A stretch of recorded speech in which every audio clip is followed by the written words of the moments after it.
चाहे इसके लिए उसे अपने प्राण भी क्यों ना न्योछावर करने पड़े। आज हम उन शहीदों को याद करते हैं जिन्होंने देश की रक्षा में वीरगति प्राप्त की है। उनकी शहादत समस्त देश और भारतीय सेना के लिए प्रेरणा का स्रोत है।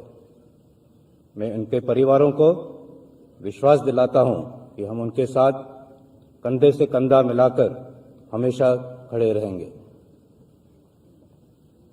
पिछला वर्ष सेना के लिए अत्यंत चुनौतीपूर्ण रहा। उत्तरी सीमाओं पर चीन के साथ चल रहे घटनाक्रम से आप परिचित हैं।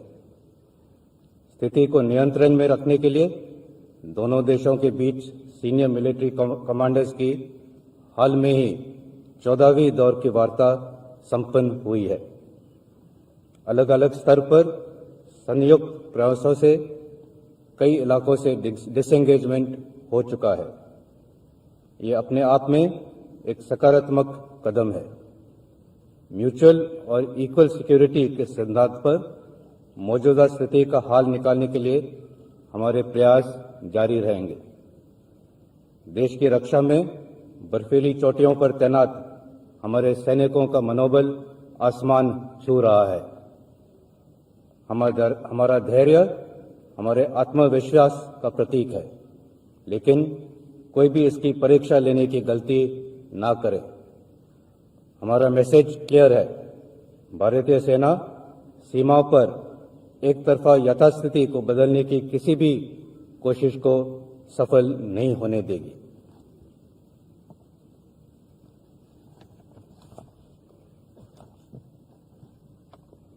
नियंत्रण रेखा पर स्थिति बीते साल की तुलना में बेहतर है। पिछले वर्ष फरवरी में हुई डीजीएमओस के बीच अंडरस्टैंडिंग के बाद सीज फायर वायलेशंस पर काफी हद तक रोक लगी गई, लेकिन पाकिस्तान आतंकवादियों को पनाह देने की अपनी आदत से लाचार है। सीमा पार प्रशिक्षण शिविरों में तकरीबन 300 से 400 आतंकवादी घुसपैठ करने के अवसर की तलाश में बैठे हैं। सरहद पार से ड्रोन्स द्वारा हथियारों की स्मगलिंग की कोशिश भी जारी है। नियंत्रण रेखा पर हमारे सक्रिय ऑपरेशंस और मजबूत काउंटर इन्फिल्ट्रेशन ग्रिड से घुसपैठ की अनेक कोशिशों को नाकाम किया है। जम्मू और कश्मीर के आंतरिक इलाकों में पिछले 2 सालों से प्रगतिशील सुधार हुआ है। इसके चलते सरहद पार से समर्थित आतंकवादी तंजीमों की कोशिश रही है कि विकास की गति पर रोक डालना, और ये साजिश तेज कर दी गई है। गैर स्थानीय लोगों और गरीब मजदूरों को निशाना बनाना इसी साजिश का हिस्सा है। सिक्योरिटी फोर्सेस के लगातार प्रयासों से हिंसा की घटनाओं में काफी गिरावट आई है। पिछले 1 साल में सेना ने नियंत्रण रेखा और काउंटर टेररिस्ट ऑपरेशंस में 194 आतंकवादियों को मार गिराया है। देश के उत्तरी पूर्वी क्षेत्र में भी प्रोएक्टिव ऑपरेशंस के वजह से सुरक्षा स्थिति में सराहनीय सुधार हुआ है। इन ऑपरेशंस के वजह से ज्यादातर आतंकवादी संगठन आज सीज फायर में है।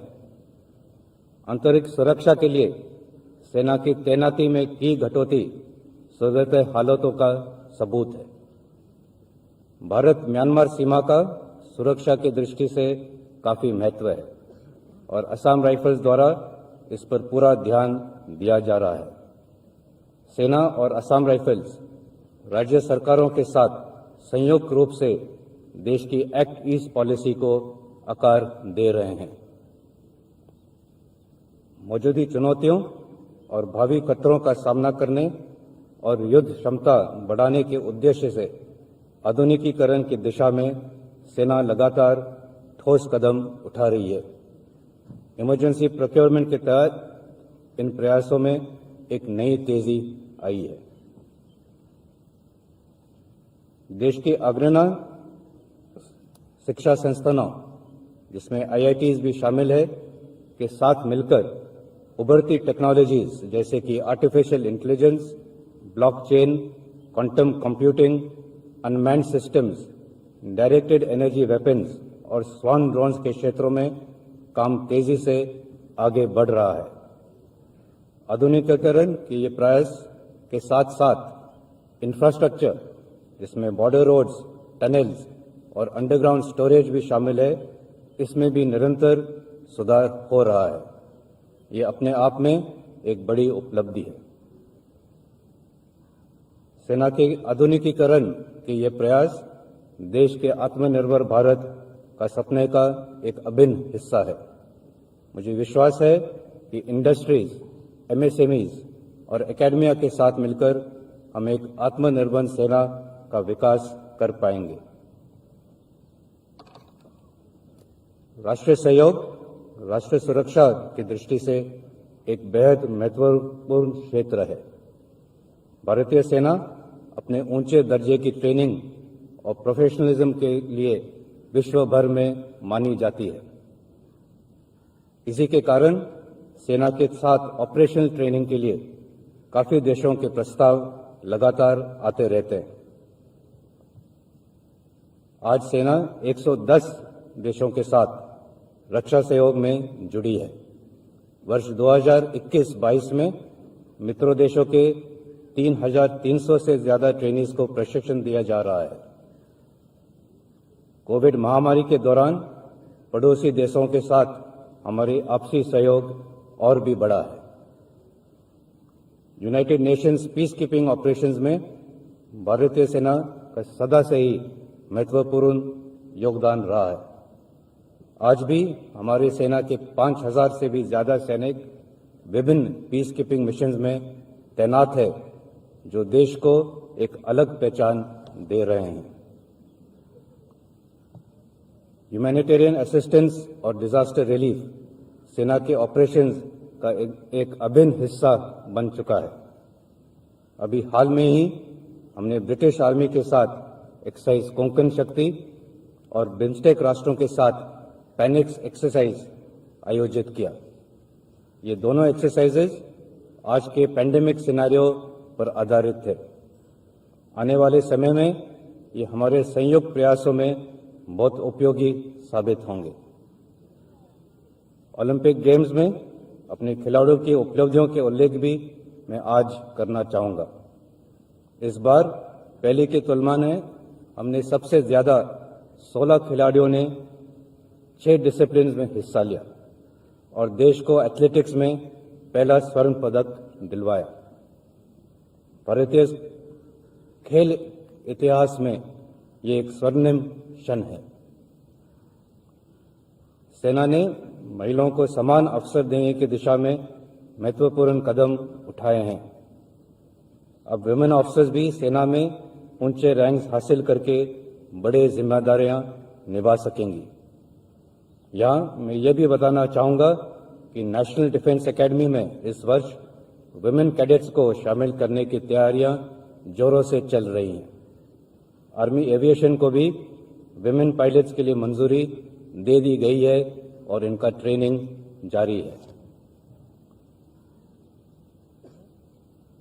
सेवानिवृत्त सैनिकों के क्लेम्स और पेंशन संबंधित कार्यों को सफल करने के लिए डिजिटल इंडिया के तहत स्पर्श यानी कि system for pension administration Raksha website को लागू किया गया है। भूतपूर्व सैनिकों को निरंतर सपोर्ट देने की दिशा में directorate of Indian army veterans ने पिछले वर्ष लगभग 10,000 बेनिफिशरीज को 40 करोड़ रुपए का लाभ पहुंचाया है। लगभग 6 करोड़ रुपए के पेंशन एरियर्स ईएसएम और एनओके को दिए गए। डीआईवी में एक वीरांगना सेवा केंद्र स्थापित किया जा रहा है।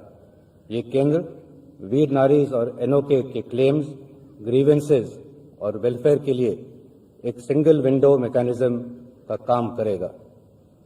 इसके अलावा पूरे देश में लगभग 56 लाख पूर्व सैनिकों और उनके परिवारों को ईसीएचएस द्वारा क्वालिटी हेल्थ केयर प्रदान किया जा रहा है। इसी को और प्रभावशाली बनाने के लिए हमारी कोशिशें लगातार जारी हैं। मेरा आज का संबोधन भारतीय नौसेना और भारतीय वायुसेना के योगदान और सपोर्ट की सराहना किए बिना अधूरा रहेगा। मुझे पूर्ण विश्वास है कि आने वाले समय में तीनों सेनाएं संयुक्त रूप से ऑपरेशंस को अंजाम देकर युद्ध क्षेत्र में देश को विजयी बनाएगी। इसी उद्देश्य से थिएटराइजेशन पर काम एक समयबद्ध प्लान के अनुसार चल रहा है। इससे संबंधित आने वाले समय में कई ट्रांसफॉर्मेशनल बदलाव आपको देखने को मिलेंगे। अंत में मैं आप सभी से कहना चाहूंगा कि कोविड महामारी आज भी एक बड़ी चुनौती है। फोर्स प्रिजर्वेशन के जो कदम हमने 2 साल पहले उठाए थे, उसी के वजह से न केवल हम अपने आप को बचा सके, बल्कि सीमाओं पर आए खतरों का भी मुंह तोड़ जवाब दे पाए। अभी भी फोर्स प्रिजर्वेशन का उतना ही महत्व है। हमें अपने अनुशासन और सजगता से इस चुनौती को एक बार फिर हराना है। स्वाधीनता के 75 वर्ष में आज सेना दिवस पर भारतीय सेना एक बार फिर स्वयं को नाम, नमक और निशान के प्रति समर्पित करती है। मुझे पूरा विश्वास है कि देश की रक्षा में भारतीय सेना सदैव अग्रसर रहेगी। धन्यवाद। जय हिंद।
आसान नहीं, ये राह कोई आसान नहीं। चाहे कोई धन निर्धन हो, चाहे शहर या वन निर्जन हो, इससे बढ़कर, इससे उत्तम और कोई सम्मान नहीं।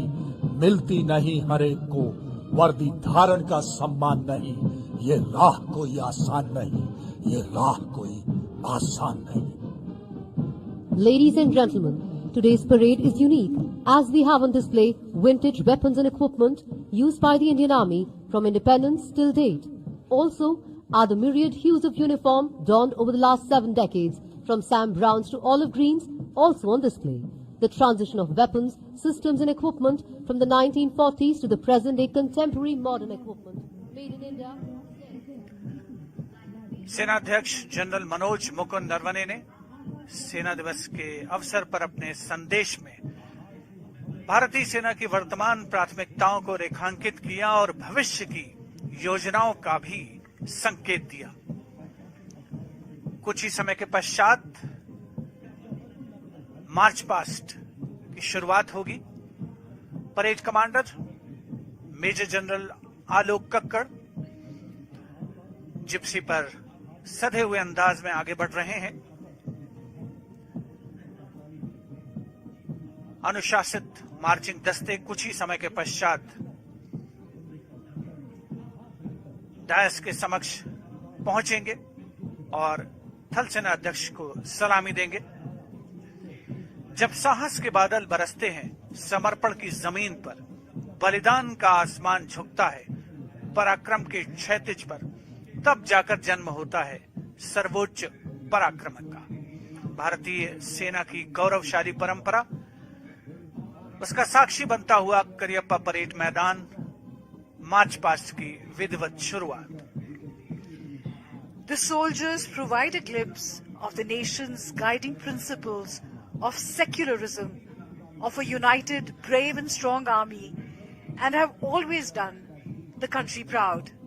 In the Indian Army, the feeling of brotherhood and esprit de corps binds the soldiers together, leaving no room for disharmony. Today's parade is a window to the multifaceted and dynamic institution of the Indian Army in all its glory and splendor. Parade commander major general Alok Kakkar के ठीक पीछे परमवीर चक्र और अशोक चक्र विजेता सूबेदार संजय कुमार परमवीर चक्र, colonel D Shriram Kumar Ashok चक्र, सूबेदार मेजर योगेंद्र सिंह यादव परमवीर चक्र।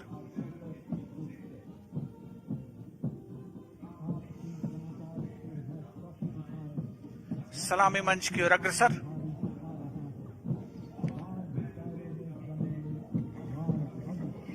This is an interesting picture. In one frame, we see the Indian Army marching towards the future. Right behind it is the 61st Cavalry that represents the past and, of course, our mechanized strength, our present and the future, all in one frame.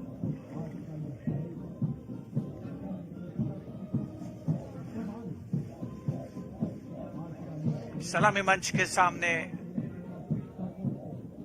March past की शुरुआत के क्रम में parade commander major general Alok Kakkar, उनके ठीक पीछे परमवीर चक्र और अशोक चक्र विजेता, और उनके ठीक पीछे अश्वारोही दल 61st कैवलरी का दस्ता कुछ ही समय में सलामी मंच के सामने पहुंचने के क्रम में। चाहता हूं देश की धरती तुझे कुछ और भी दूं, चाहता हूं देश की धरती तुझे कुछ और भी दूं। करियप्पा परेड मैदान पर यही जज्बा, यही जोश, यही भावना सर्वत्र अवलोकित होती हुई।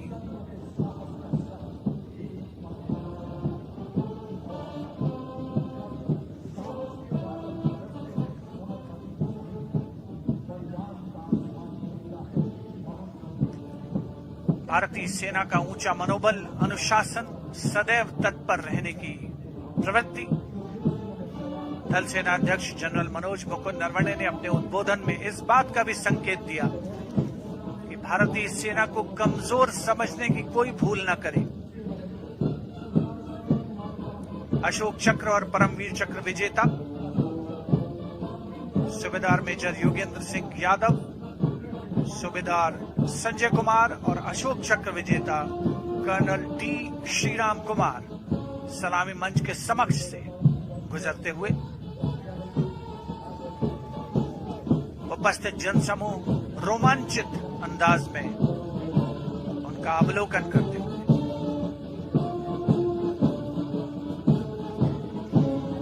The magnificent men on their magnificent mounts, the 61st Cavalry, led by Major Mrityunjay Singh Chauhan. Raised in 1953, the 61st Cavalry is the only serving active horsed cavalry regiment in the world. The motto of the regiment is Ashva Shakti Yashobal. Horsepower is supreme strength.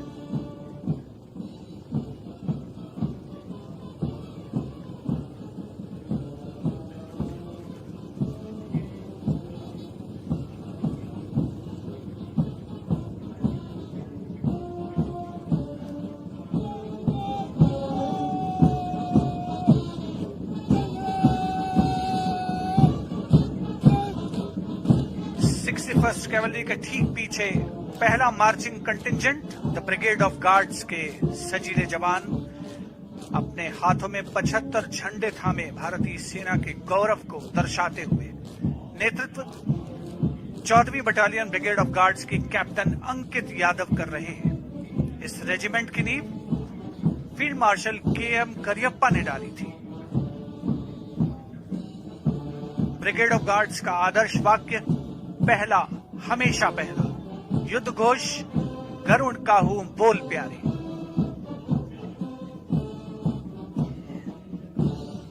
The iconic Rajput Regiment, led by Lieutenant Varun Pratap Singh of 17th Rajput Regiment.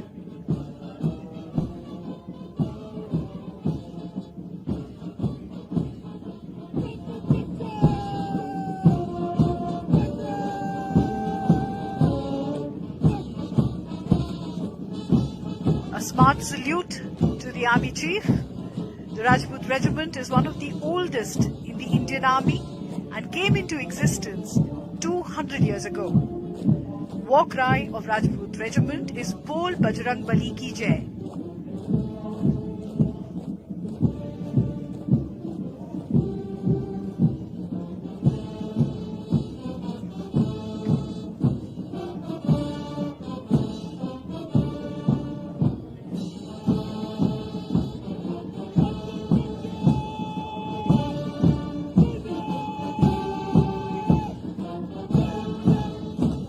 और अब सलामी मंच के सामने 1960 के दशक की uniform पहने 303 हथियारों के साथ अगला दस्ता असम रेजिमेंट का नेतृत्व 14 असम बटालियन के कैप्टन गौरव राणा कर रहे हैं। असम रेजिमेंट का गठन 15 जून 1941 को शिलोंग में हुआ था। आदर्श वाक्य असम विक्रम, युद्ध घोष राइनो चार्ज।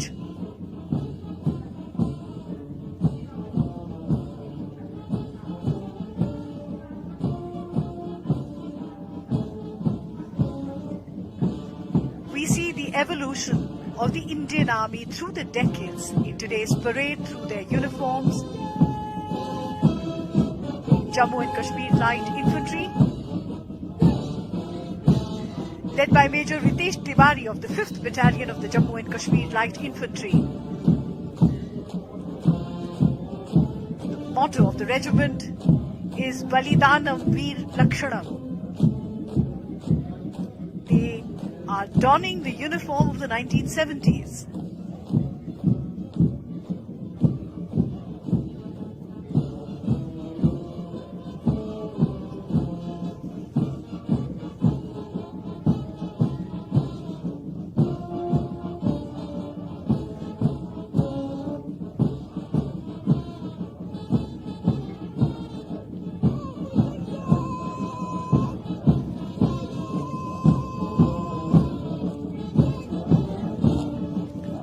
सलामी मंच के सामने अगला दस्ता है सेना आयुध कोर का। नारी शक्ति को प्रदर्शित करते हुए नेतृत्व कर रही हैं लेफ्टिनेंट मनीषा बोरा।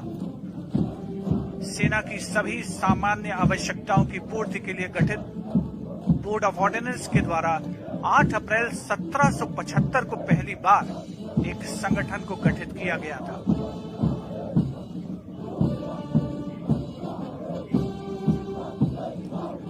कोर का आदर्श वाक्य सुआ तेला तुनंती, जिसका आशय योद्धा के लिए उसका हथियार। And donning the new combat uniform of the Indian Army introduced here today is the next contingent of the paratroopers led by Major Vishesh Pawar of the 23rd Parachute Regiment. Fondly known as the Red Berets, the Parachute Brigade was raised in Delhi in October 1941. Their regimental song is Kadam Kadam Badhaye Ja, Piche Hatna Kaam Nahi, Aage Badhe Ja.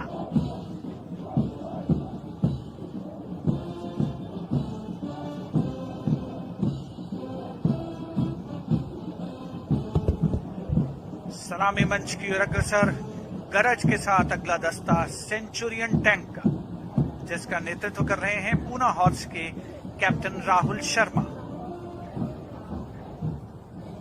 Centurion tank 1971 के भारत पाकिस्तान युद्ध में भारतीय सेना का मुख्य युद्धक tank था।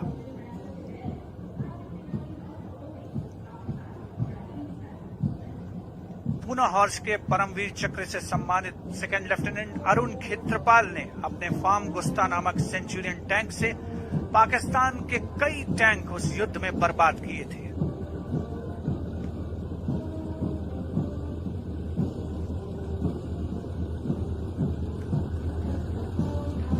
Centurion tank के बाद अब बारी है मुख्य युद्धक टैंक अर्जुन की, जिसकी कमान संभाली है 75 आर्मर्ड रेजिमेंट के लेफ्टिनेंट स्वप्निल ने। रेजिमेंट का आदर्श वाक्य साहसम विजयते, अर्थात वीरता की जीत होती है।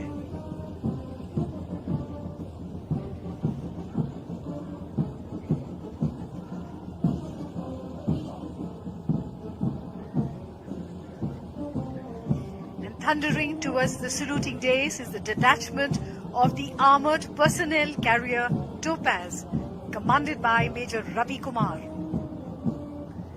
The Indian Army inducted the armored personnel carrier Topaz in the late 1960s. It was used as an armored battle taxi to move the infantry swiftly from one to the other point.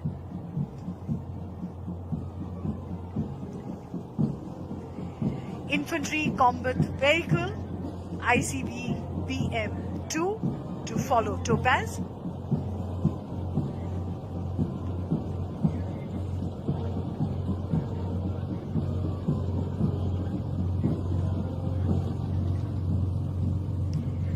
And here it is, the combat vehicle BMP-2K being led by Lieutenant Rishikesh Sharda of the 2nd Guards of the 1st Battalion of the Grenadiers Regiment.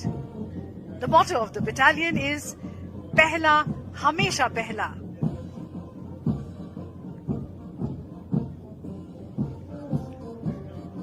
चौहत्तरवें सेना दिवस के अवसर पर भारतीय सैन्य शक्ति की उत्तम और उन्नत क्षमता का प्रदर्शन अगला दस्ता 75x24 टोड गन्स का नेतृत्व मेजर पी शंकर दत्त द्वारा भारत की पहली स्वदेशी रूप से विकसित गन, जिसका निर्माण स्वर्गीय ब्रिगेडियर गुरदयाल सिंह ने 1960 में किया था। आदर्श वाक्य सर्वत्र इज्जत हो इकबाल।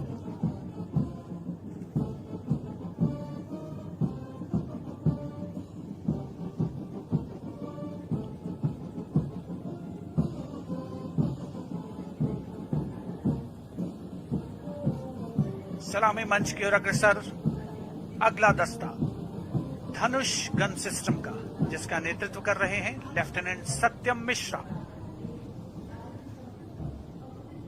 आदर्श वाक्य professionalism, perfection and pride. And indeed we see professionalism, perfection and pride of the Indian Army here at the Karappa Parade Grounds today. A day of great pride also for all of us who are watching this parade.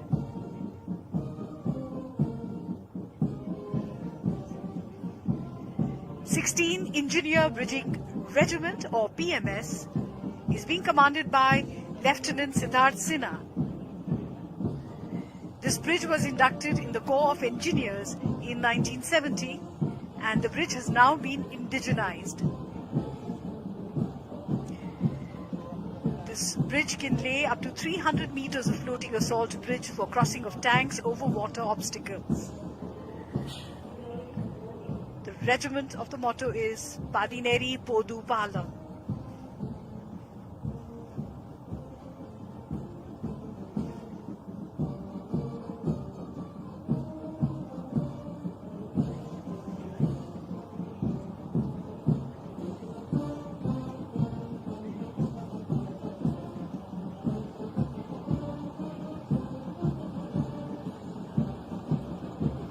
Indian Army in all its might being presented here.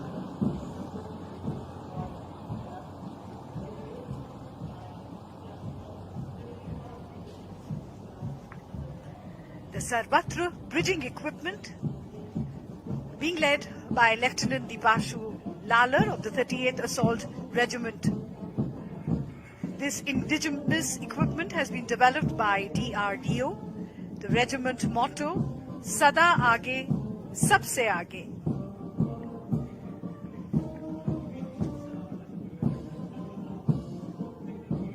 सलामी मंच की ओर अग्रसर अगला दस्ता भारतीय सेना के core of signals का इलेक्ट्रॉनिक युद्ध सिस्टम हंगेरियन टेक्नोलॉजी 16 इलेक्ट्रॉनिक युद्ध सिस्टम, नेतृत्व कैप्टन गणेश नन्नावारे।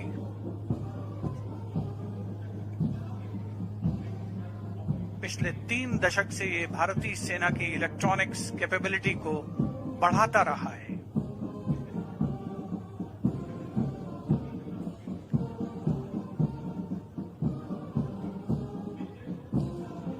उसके ठीक पीछे तरंग शक्ति विद्युतीय युद्ध प्रणाली, आधुनिकतम तकनीक का इस्तेमाल,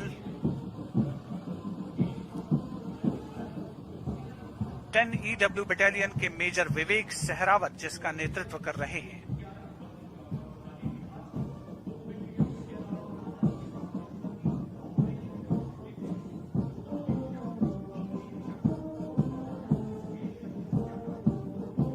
दुश्मन की संचार प्रणाली को ये 25 किलोमीटर दूर से ही विफल करने में सक्षम है।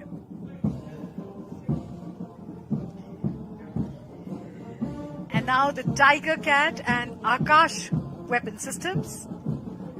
The Tiger Cat missile under the command of Captain Ranjit Singh of the Army Defence College. The Tiger Cat missile was inducted in the Indian anti-aircraft artillery in 1972.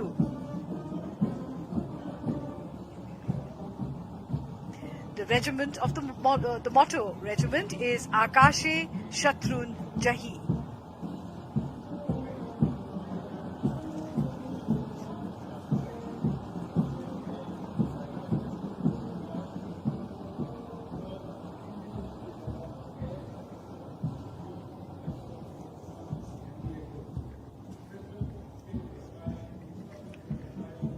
Tiger cat और Akash missile system हमारे देश की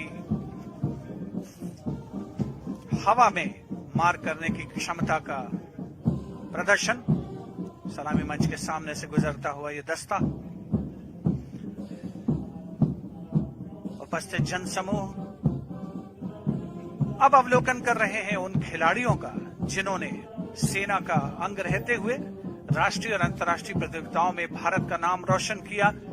सूबेदार major Jitu राय सेना medal, विशिष्ट सेना medal, जाने माने निशानेबाज, राष्ट्रमंडल खेलों में स्वर्ण पदक विजेता। उनके साथ सूबेदार मेजर सतीश कुमार मुक्केबाजी में, सूबेदार तरुण दीप रॉय ओलंपियन, जाने माने तीरंदाज, एशियाई खेलों में पदक, सूबेदार मनीष कौशिक विश्व चैंपियनशिप, राष्ट्रमंडल खेल और एशियाई खेलों में पदक विजेता।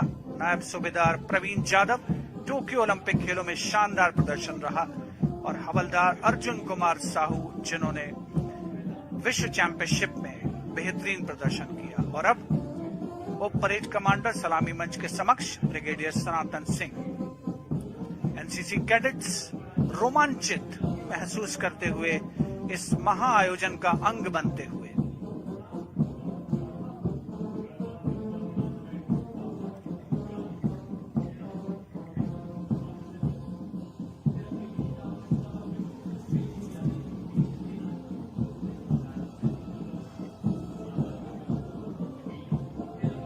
परेड उप कमांडर सलामी मंच के समक्ष से गुजरते हुए ब्रिगेडियर सनातन सिंह विशिष्ट सेना मेडल सम्मान सैल्यूट करते हुए थल सेना अध्यक्ष जनरल मनोज मुकुंद नरवणे को।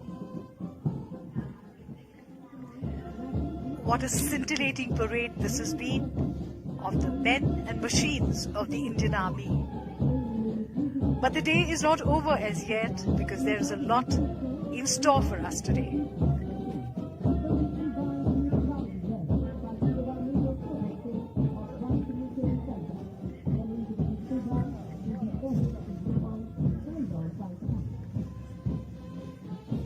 और सलामी मंच के सामने पहुंचता हुआ मिलिट्री बैंड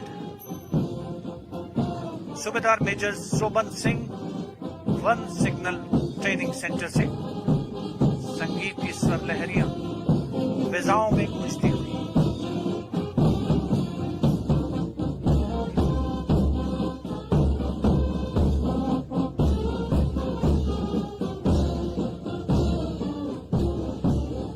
सारे जहां से अच्छा हिंदुस्तान हमारा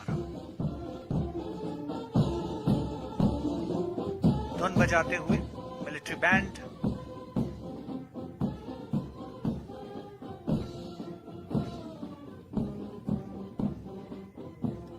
उपस्थित जनसमूह मुग्ध होकर इस आकर्षक परेड का आनंद लेते हुए विदेशों के सैन्य अधिकारी, राजनयिक, मिलिट्री अटैचीज भी आज के इस सेना दिवस परेड का हिस्सा बन चुके हैं। और अब बारी है सूबेदार major Shivratan Rajput regimental centre और सूबेदार major Malkit Singh Ladakh scouts regimental centre के नेतृत्व में पाइप्स एंड ड्रम्स के दस्ते की।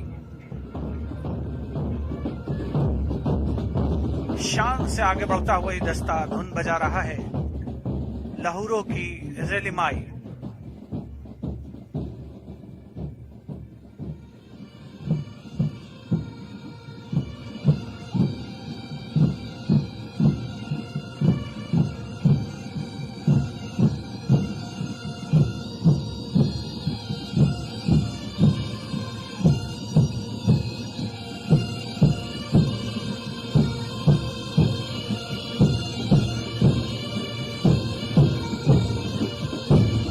परेड मैदान पर संगीत की स्वर लहरियां बिखेरता हुआ पाइप्स एंड ड्रम्स का दस्ता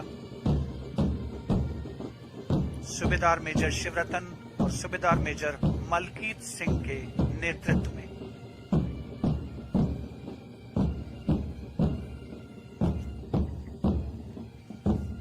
The Indian Army does indeed march forward to the melodious tunes of its military bands. These are traditions that hark back to ancient times. They are as modern and as mesmeric today as they would have been then.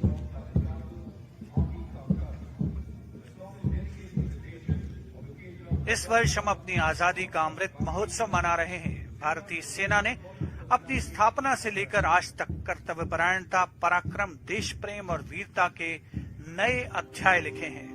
उन्हीं को समर्पित है यह गीत माटी का कर्ज।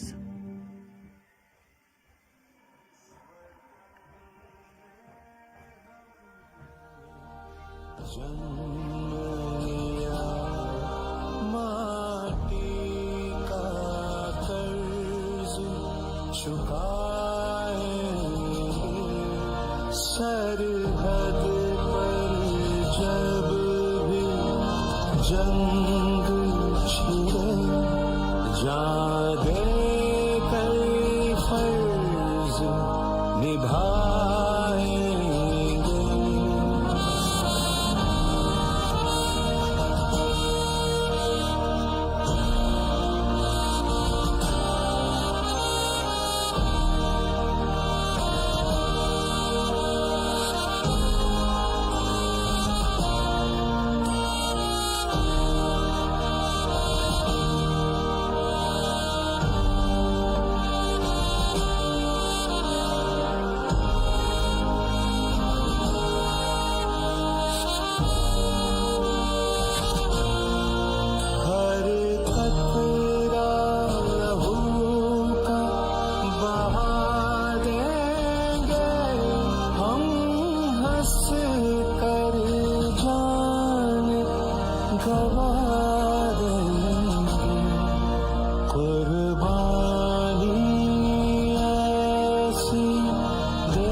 सिर्फ जीत लिखे गाथा हम वीरों की अमर रहे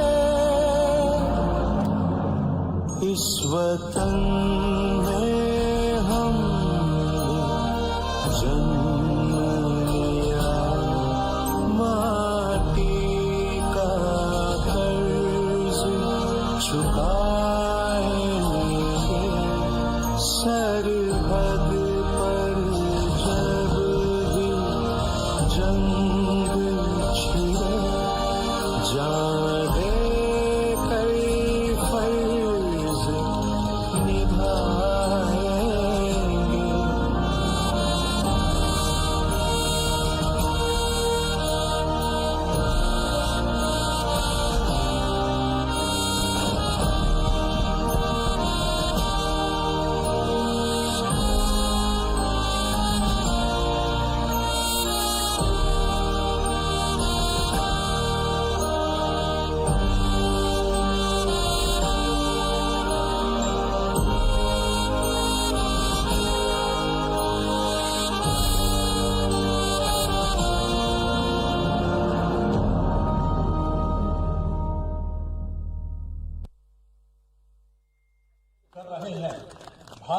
आज का ये पावन पर्व भारतीय सेना के उन शूरवीरों के प्रति समर्पित है जिन्होंने राष्ट्र प्रेम की नई इबारत लिखी।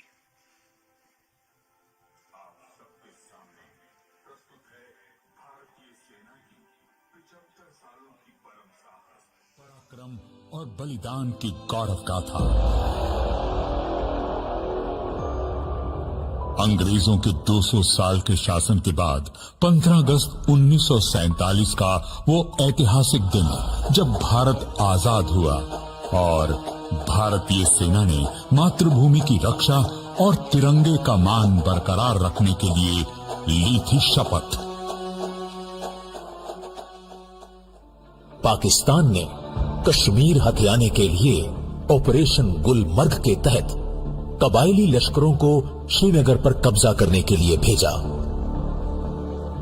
कबायलियों के भेष में पाकिस्तानी फौजियों ने मुजफ्फराबाद, उरी और बारामूला शहरों में दिल दहलाने वाली घटनाओं को अंजाम दिया। कश्मीर रियासत के महाराजा हरि सिंह ने कश्मीरी आवाम की सुरक्षा की खातिर 26 अक्टूबर 1947 को इंस्ट्रूमेंट ऑफ एक्सेशन पर हस्ताक्षर किए और कश्मीर हमेशा के लिए बन गया भारत का एक अटूट अंग।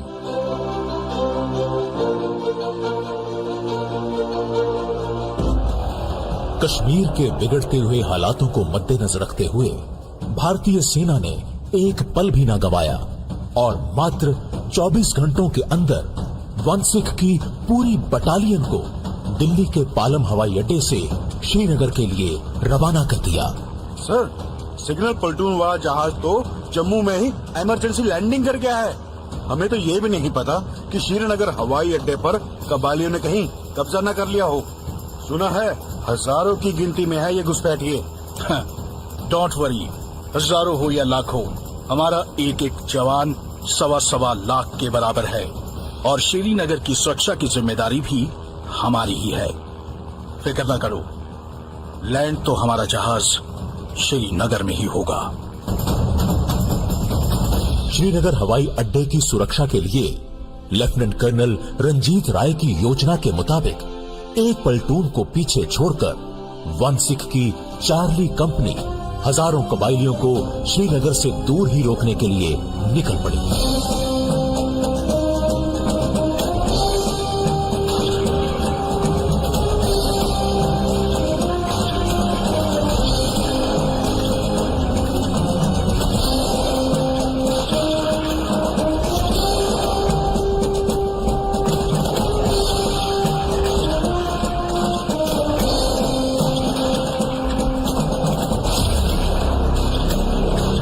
कर्नल दीवान रंजीत राय की रणनीतिक सूझबूझ ने हमलावरों को शहर से दूर ही रोककर श्रीनगर को तो बचा लिया, लेकिन इसके बदले उनको अपनी जान की आहुति देनी पड़ी।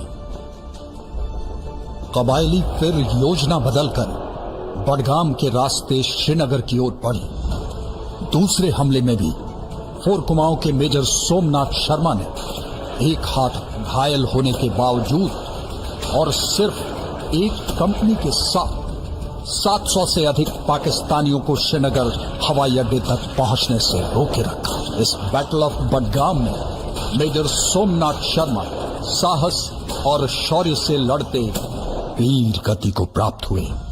इस बहादुरी के लिए उन्हें भारत के पहले परमवीर चक्र से सम्मानित किया गया। आजादी के बाद भारतीय कमांडरों की इस पहली जीत ने साबित कर दिखाया कि देश की अखंडता भारतीय सेना के सुरक्षित हाथों में है।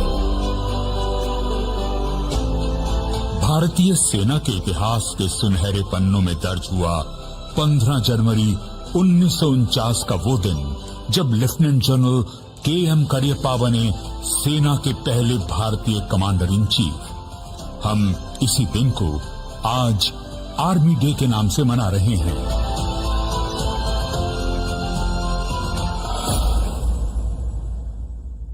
$1960 का दशक भारतीय सेना के लिए चुनौतियों से भरा था। इस दौरान सेना ने 3 सरहदों पर लड़ाइयां लड़कर भारत की सीमाओं को सुरक्षित रखा। वर्ष 1962 में भारतीय सेना ने कड़ी परिस्थितियों में चीन के साथ युद्ध लड़ते हुए रेजांगला में सेना के 120 सैनिकों ने अपने से 10 गुना ज्यादा चीनी सैनिकों को मौत के घाट उतारा तथा आखिरी गोली और आखिरी जवान तक लड़ते हुए बहादुरी और सैन्य धर्म की अद्भुत मिसाल कायम की। 1965 में पाकिस्तान ने विदेशी पैटर्न टैंकों और F-86 लड़ाकू विमानों के दम पर ऑपरेशन जिब्राल्टर में हजारों लश्कर भेजकर एक बार फिर कश्मीर को हथियाने की कोशिश की। तलवार की नोक पर या एटम बम के डर से कोई हमारे देश को झुकाना चाहे, दबाना चाहे, ये देश हमारा दबने वाला नहीं। एक सरकार के नाते हमारा क्या जवाब हो सकता है सवाल से कि हम हथियारों का जवाब हथियारों से दें। भारतीय सेना का पंजाब सेक्टर से शुरू हुआ जवाबी हमला सियालकोट, लाहौर और कसूर के लिए खतरा बन गया। इस युद्ध में भारतीय सेना ने हाजीपीर, असल उत्तर, फिलोरा, बरकी और डोगराई जैसे स्थानों पर निर्णायक जीत हासिल की।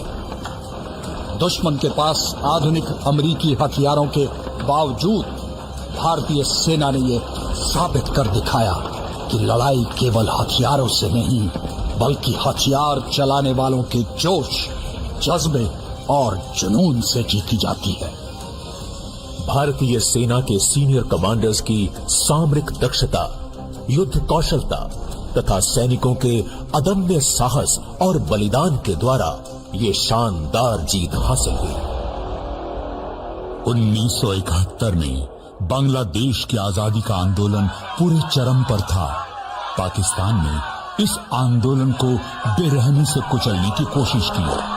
तब तकरीबन 1 करोड़ बांग्लादेशी शरणार्थियों ने भारत के पूर्वी राज्यों में आकर शरण ली। भारत ने उन मजलूम बेसहारा लोगों की मदद के लिए अपना हाथ आगे बढ़ाया, लेकिन पाकिस्तान को ये बात बर्दाश्त नहीं हुई और 3 दिसंबर को उसने भारत के पश्चिमी हवाई अड्डों पर हमले कर दिए। दोनों सरहदों पर जंग छिड़ गई। पूर्वी क्षेत्र में भारतीय सेना का मुख्य उद्देश्य बांग्लादेश को आजाद कराना था। इसलिए ऑपरेशन कैक्टस लिली के तहत भारतीय सेना 3 तरफ से दुश्मन को पछाड़ती ढाका की ओर तेजी से बढ़ रही थी। Degra bridge is heavily fortified. Take over में काफी समय लग सकता है और ऊपर से हाई कैजुअलिटीज होने की भी पॉसिबिलिटी है। ये नदी हमें ढाका तक पहुंचने से नहीं रोक सकती। अगर हम इस मैग्ना नदी को ब्रिज से पार नहीं कर सकते तो हम अपना ब्रिज बना लेंगे, हेली ब्रिज। मेघना हेली ब्रिज ऑपरेशन के अधीन 36 घंटों के अंदर 110 हेलीकॉप्टर सॉर्टीज उड़ाकर भारतीय सेना ने पूरी ब्रिगेड को मेघना नदी के उस पार पहुंचाया। यह भारतीय सेना का आज तक का सबसे बड़ा हेलीकॉन ऑपरेशन है। जहां पाकिस्तानी फौज हिली, जमालपुर, खुलना और सिलहट को भारतीय सेना से बचाने में व्यस्त थी, वहीं भारतीय सेना के बहादुर सैनिकों के द्वारा टंगेल में सफलतापूर्वक किए गए पैराड्रॉपिंग ने पाकिस्तानियों का हौसला तोड़ दिया। जहां एक तरफ भारतीय सेना पूर्वी मोर्चे पर लड़ रही थी, वहीं पश्चिमी सरहद पर भी पाकिस्तान के साथ घमासान युद्ध छिड़ा हुआ था। पर दुश्मन ये नहीं जानता था कि भारतीय सेना दोनों ही मोर्चों पर एक साथ लड़ने में और जीत हासिल करने में पूरी तरह से समर्थ है।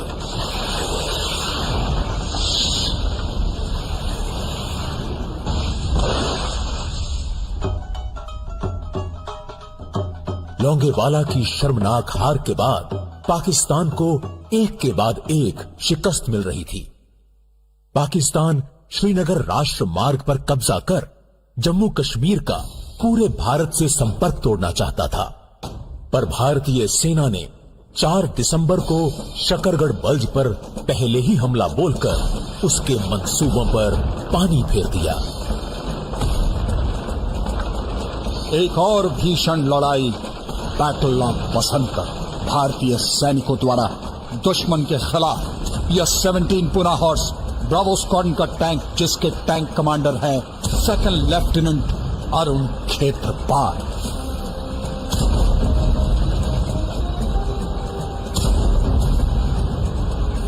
विकट परिस्थितियों में भारतीय सेना का यह जाबाज सैनिक दुश्मन के घर में घुसकर पाकिस्तानी टैंकों के खिलाफ निरंतर आग उगलता और एक के बाद एक पाकिस्तानी पैटर्न टैंकों को तबाह करता जा रहा था।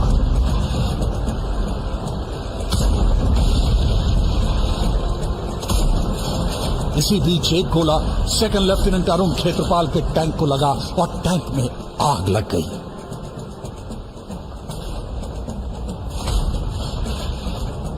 Bravo 4, move back.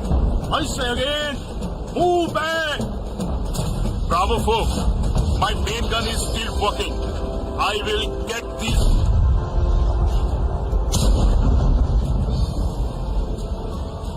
ऐसी आपात स्थिति में भी देश का ये सच्चा सपूत आखिरी सांस तक लड़ता रहा और इस तरह लिखी गई 2nd लेफ्टिनेंट अरुण खेत्रपाल द्वारा पाकिस्तानी टैंकों की बर्बादी की दास्तान बैटल ऑफ बसंतर बना पाकिस्तानी पैटर्न टैंकों का कब्रिस्तान। भारतीय सेना की लाइटनिंग कैंपेन ने पाकिस्तानी फौज को 13 दिनों के भीतर अपने घुटनों पर ला दिया और बांग्लादेश में लेफ्टिनेंट जनरल जगजीत सिंह अरोड़ा के आगे लेफ्टिनेंट जनरल नियाजी और 93,000 पाकिस्तानी सैनिकों ने बिना शर्त आत्मसमर्पण किया। हमारी सेना का फूलों की वर्षा से अभिनंदन किया गया।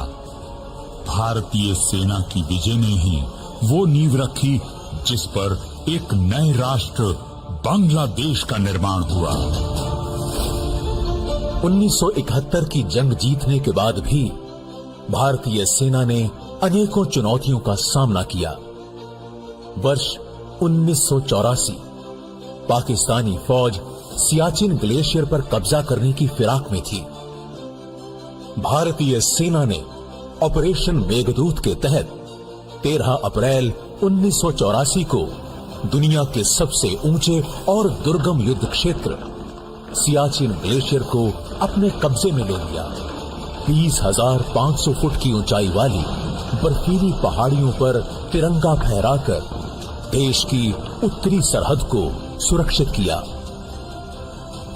सूबेदार मेजर पाना सिंह की शूरवीरता और दिलेरी को देखते हुए कैद पोस्ट का नाम बदलकर बाना पोस्ट रखा गया और उन्हें भारत के सर्वोच्चतम परमवीर चक्र से सम्मानित किया गया। मगर पाकिस्तान अपने कुटिल मंसूबे से बाज नहीं आया और 1999 में एक बार फिर पाकिस्तानी सैनिकों ने वेश बदलकर कश्मीर के कारगिल जिले की चोटियों पर धोखे से कब्जा कर लिया। हम शांति चाहते हैं, ये तो दुनिया ने देखा। अब दुनिया ये देखेगी कि हम शांति की रक्षा के लिए और अपनी शक्ति का भी प्रदर्शन कर सकते हैं। लड़ाई के परिणाम के बारे में भी मेरे मन में कोई संदेह नहीं है। हमारी विजय निश्चित है और हम विजयी होकर दिखाएंगे। भारतीय सैनिकों ने ऑपरेशन विजय के तहत घुसपैठ करते पाकिस्तानियों को द्रास कारगिल की दुर्गम चोटियों से खदेड़ना शुरू कर दिया। परिस्थितियां विपरीत थी, मौसम प्रतिकूल, पर देश प्रेम की वो ज्वाला जो भारतीय सेना के अंदर थी, वह हर तूफान को शिकस्त देने के लिए पूरी तरह से तैयार थी। भारतीय सैनिकों के असंख्य बलिदानों और जूनियर लीडरशिप के प्रभावी प्रदर्शन के फलस्वरूप 26 जुलाई 1999 को एक बार फिर से पाकिस्तान को करारी हार मिली। देश की अखंडता का मूल्य वीर जवानों ने अपने रक्त से चुकाया। इन शहीदों ने भारतीय सेना की शौर्य व बलिदान की उच्च परंपरा का निर्वहन किया, जिसकी सौगंध हर सिपाही तिरंगे के समक्ष लेता है। भारतीय सेना ने नियंत्रण रेखा के पार सर्जिकल स्ट्राइक करके सीमा के उस तरफ आतंकवादी शिविरों पर हमला कर उन्हें तबाह कर दिया। राष्ट्रहित की कोई सीमा नहीं होती को अंजाम देते हुए नियंत्रण रेखा पार सर्जिकल स्ट्राइक कर देशभक्ति और हौसले का एक नया कीर्तिमान स्थापित किया। अब दुश्मन दोबारा कोई हिमाकत नहीं करेगा, क्योंकि वो जानता है कि भारतीय सेना कहीं भी किसी भी वक्त प्रहार कर सकती है।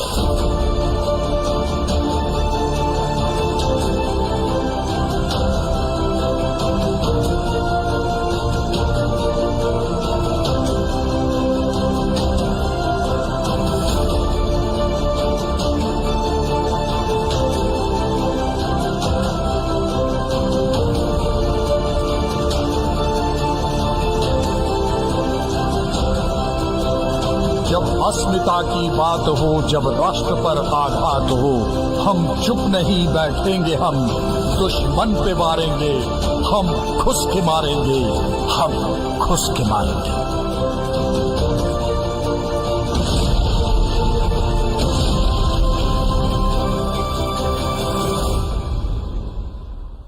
(1947) की भारतीय सेना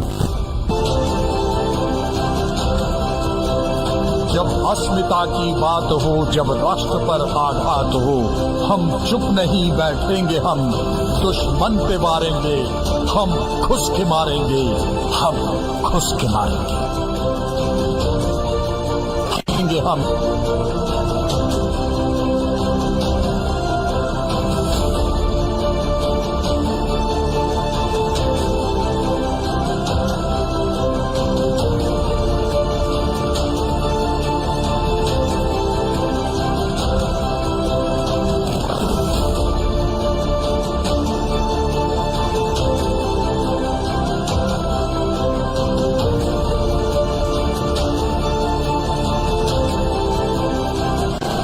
कर सकती है।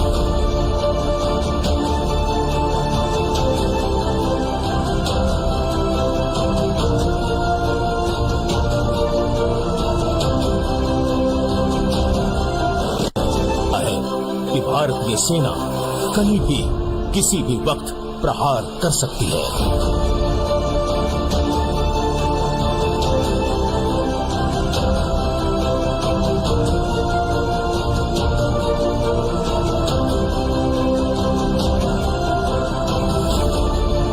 प्रहार है कि भारतीय सेना कहीं भी किसी भी वक्त प्रहार कर सकती है।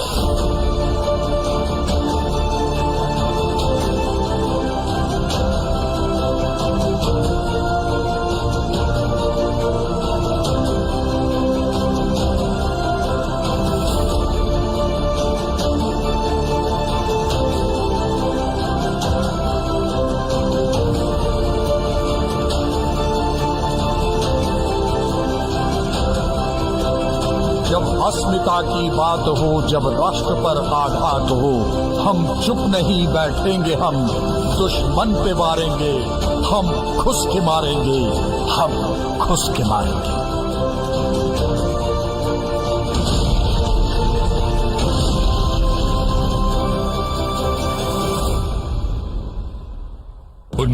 सैतालीस की भारतीय सेना विकसित होकर आज पश्चिमी और उत्तरी सरहदों पर किसी भी तरह की टेक्नोलॉजिकली एडवांस्ड लड़ाई लड़ने में सक्षम है। भारतीय सेना का अपनी क्षमताओं को बढ़ाने के लिए हर दिन नई से नई तकनीक आत्मसात कर रही है, लेकिन ये गंतव्य नहीं है। आधुनिकीकरण, सशस्त्रीकरण और आत्मनिर्भरता की यात्रा अभी जारी है।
Stride with the future.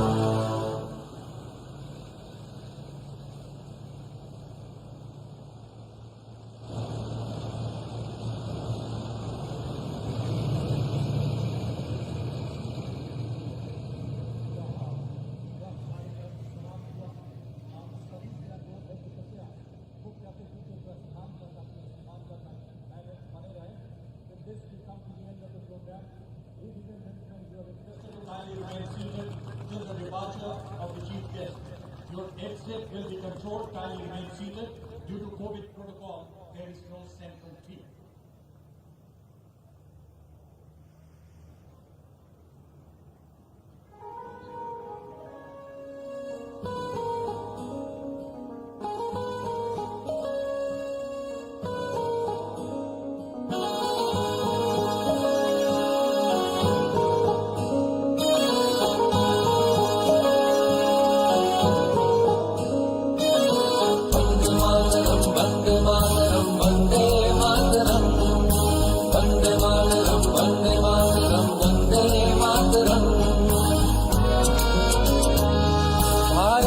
हम रखवाले हैं, सीमा पे भी हैं और दिल में भी हम।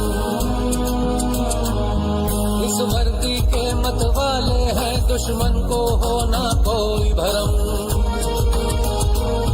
हर रंग में, हर जंग में, जौहर के नए नए ढंग में जीतेंगे हम इस मिट्टी की हमको कसम।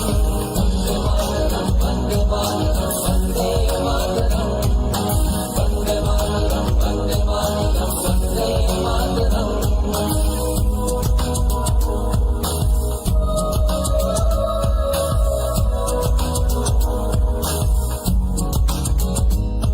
कोई भले हो या कोई आपदा, इस सेना ने दिखलाया रास्ता।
The Indian Army has a rich and glorious past that dates back to ancient times. It has now evolved to be a modern, world-class organization. Today's parade gave us a small glimpse into the world of valor and sheer dint of courage of the Indian soldier. एक बार फिर सेना दिवस की ढेरों शुभकामनाएं। जय हिंद।